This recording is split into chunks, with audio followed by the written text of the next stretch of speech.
மக்களே, நாங்கள் இன்றைக்கி துபாயில் இருக்க டெசர்ட் ஆர்கானிக் ஃபார்முக்கு வந்திருக்கோம்.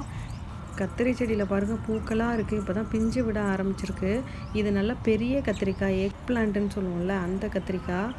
இப்போ தான் கேரட்டு, பீட்ரூட்டு, முட்டைக்கோஸு, ப்ரக்கோலி, காலிஃப்ளவர் இந்த செடியெல்லாம் வளர ஆரம்பிக்குது. இதுக்கு இன்னும் 1 மாதம் 1.5 மாதம் டைம் எடுக்கும். இது ஃபுல்லாகவே பீட்ரூட்டு. நான் ஒவ்வொரு வெஜிடபிள் ஹார்வெஸ்டிங்கும் ஒவ்வொரு ஷார்ட்ஸில் நான் அப்லோட் பண்ணுறேன். நான் 3 வருஷமாக அந்த ஃபார்முக்கு தொடர்ந்து வந்துட்டுருக்கேன். ஆனால் மார்ச் ஏப்ரலில் தான் வந்திருக்கேன். இந்த வருஷம் தான் இப்போ நவம்பரில் வந்திருக்கேன். இப்போ தான் வந்து மலை இலந்தையெல்லாம் வந்து பிஞ்சு விட ஆரம்பிச்சிருக்கு. அப்படியே இந்த கத்திரி செடிகளை தாண்டி வந்தால் வரிசையாக மலை இலந்த மரமும் எலுமிச்சை மரமும் இருக்குது. இதுவும் கத்திரி செடி தான். இப்போ ஊனி வச்சு ஒரு 10 நாள் தான் இருக்கும் போல். சம்மரில் அடித்த வெயிலுக்கு இந்த எலுமிச்சை மரம் வந்து பட்டு போய் இப்போ தான் துளுத்து வந்துக்கிட்டு இருக்கு.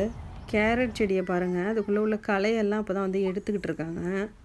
உங்களுக்கு இந்த வீடியோ பிடிச்சிருந்தா லைக் பண்ணுங்கள். இது மாதிரி துபாயை பற்றின இன்ட்ரெஸ்டிங்கான தகவல் வேணும்னா நம்ம சேனலை சப்ஸ்கிரைப் பண்ணுங்கள்.